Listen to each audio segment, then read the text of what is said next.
So we're talking about the crime syndicate and the mafia in Chicago and Fidel Castro and John F. Kennedy. Uh, any thoughts about how all these things kind of link together? Well, being alive and well in November of '63, um, the first thing that comes to mind is it didn't come out till some 15, 20 years later that the plot to murder Fidel Castro, which was hatched by none other than Vice President Nixon under the Eisenhower administration. That plot was hatched by Vice President Nixon in 1960 as a seemingly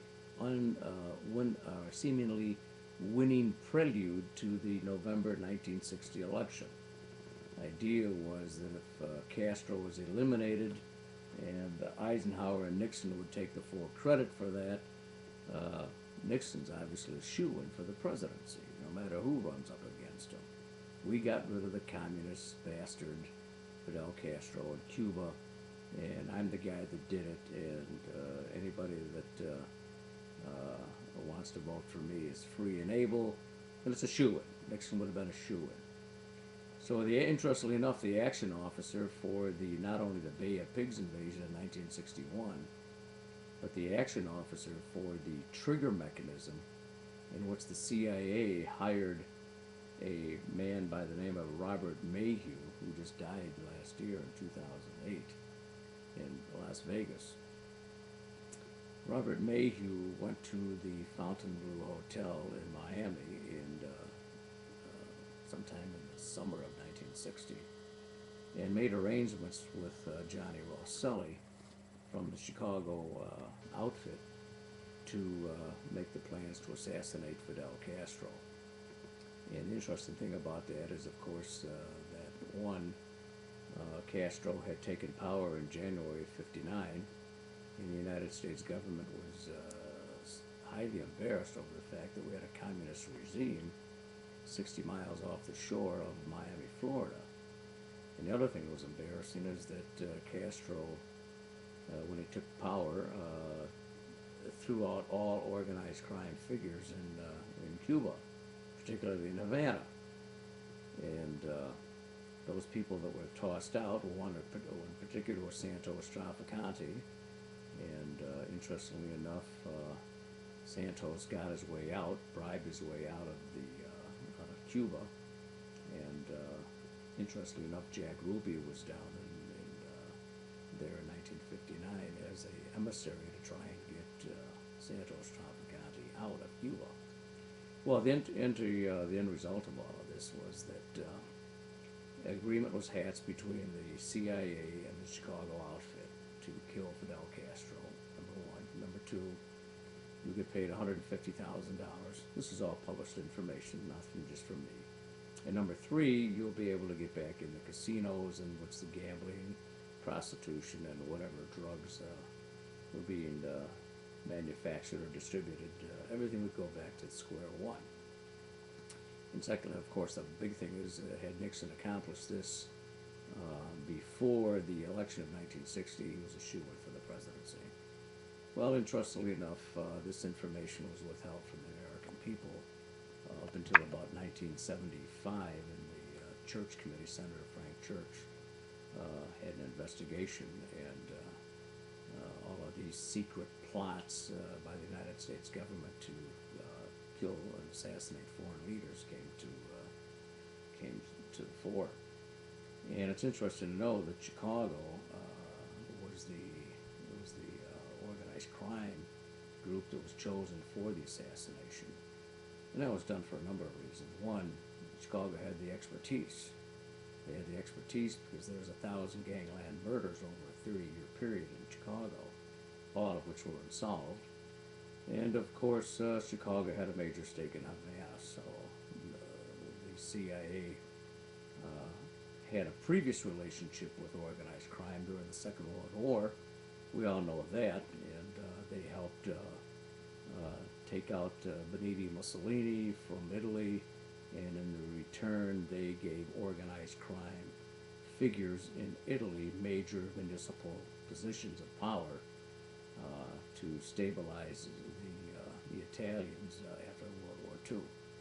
And so the politics of the situation was the organized crime in the Italy was implanted firmly after World War II, and those relationships with the mafia continued well into the 60s, and some say well into the 70s and the 80s.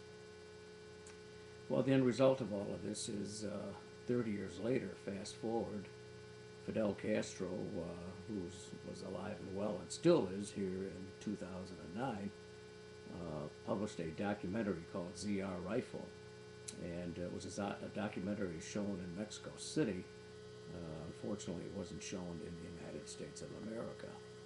And that documentary names actual shooters from the Chicago Mafia. And the various names used were a man named Lenny Patrick. Wait, shooters. We want to be specific about shooters Yeah, for right, the yeah. Fidel Castro names them as the actual shooters. shooters of Kennedy. Of Kennedy, yeah. 63. In 1963, yeah.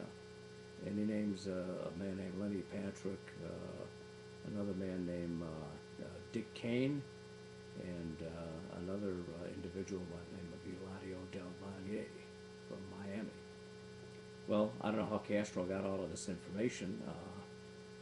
We do know that Castro had infiltrated all of the anti-Castro groups that were plotting to kill him, and we also know that Castro had infiltrated all of those groups that were out to kill him, including the Mafia. So all of these people that were working with the Mafia and the anti-Castro Cubans, both groups were infiltrated by Castro's people. So he knew every move they were making. And ostensibly, that's the basis for his awareness, his information tract, are from the very people that attempted to kill him. My only question is why it took 30 years for Castro to release the documentary in 1996, actually 33 years. Why he waited that long to produce that documentary, I don't know. And the interesting thing is those three people were mentioned as the direct executioners. Many people in Chicago, organized crime, talking casually with them, acknowledge that, yes, of course, they know that.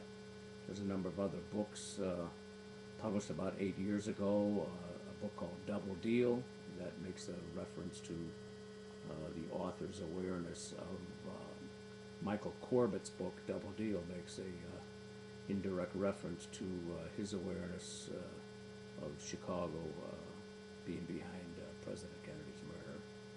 And a few other books make reference to that as well. So it's a matter that's highly, at least at this point, historically, is conjectural.